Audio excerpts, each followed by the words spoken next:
நாளைக்கு நீங்கள் எங்கள் வீட்டுக்கு வரீங்களா? எங்கள் வீடு கடலில் தான் இருக்குது. அங்கே இருக்கக்கூடிய மற்ற உயிரினங்களை உங்களுக்கு நான் காட்டுறேன். அதோ அங்கே தெரியுது பார்த்தீங்களா? அதனுடைய பேர் நண்டு. நண்டிற்கு 5 ஜோடி கால்கள் உள்ளது. இதனுடைய கண்கள் பார்த்தீங்கன்னா கூட்டு கண்கள். இதனுடைய மேலோடு தட்டையாக இருக்கும். இதோ இதனுடைய பெயர் பேய்க்கணவாய். இது ஆங்கிலத்தில் ஆக்டோபஸ் அப்படின்னு சொல்லுவாங்க.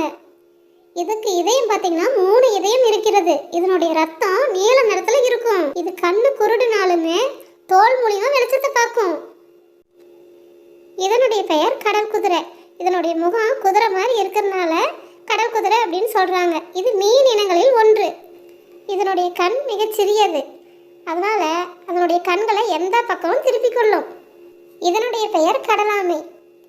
இது கடல்ல வாழ்ந்தாலுமே தன்னுடைய முட்டைகளை இடுவதற்கு கரைக்கு தான் வரும். கரைக்கு வந்து 1/2 மீட்டர் ஆழத்திற்கு குழியை தோண்டி தான் தன்னுடைய முட்டைகளை இடும்.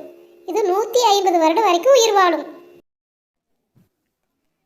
அதோ அங்கே தண்ணியில் நீந்திட்டு இருக்குது பார்த்தீங்களா? இதனுடைய பெயர் கடல் வாத்து. இது திறந்த கடல்ல இருக்கிறத காட்டிலும் அலை அடிக்குது பார்த்தீங்களா? அங்கே அதிகமாக இருக்கும். இதோ இங்கே தண்ணியில் விளையாடிட்டு இருக்குது பார்த்தீங்களா? இதனுடைய பெயர் ஓங்கில்.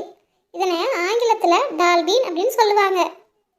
கங்கை டால்பின் இந்தியாவின் தேசிய நீர் விலங்கு. இந்த கங்கை டால்பின் நன்னீரில் மட்டும்தான் வாழக்கூடியது. இதனுடைய பெயர் கடல் சிங்கம். இதற்கு துடுப்பு போன்ற 4 கால்கள் இருக்குது. அதன் மூலியமா தண்ணீரில் நீந்தும். அதோ அங்கே தெரியுது பார்த்தீங்களா? அதனுடைய பெயர் தான் நீலத்து நீளம். இதுதான் உலகின் மிகப்பெரிய விலங்கு. நீலத்து நீளத்தோட பிறந்த குட்டியே 2 டன் எடை வரைக்கும் இருக்கும்.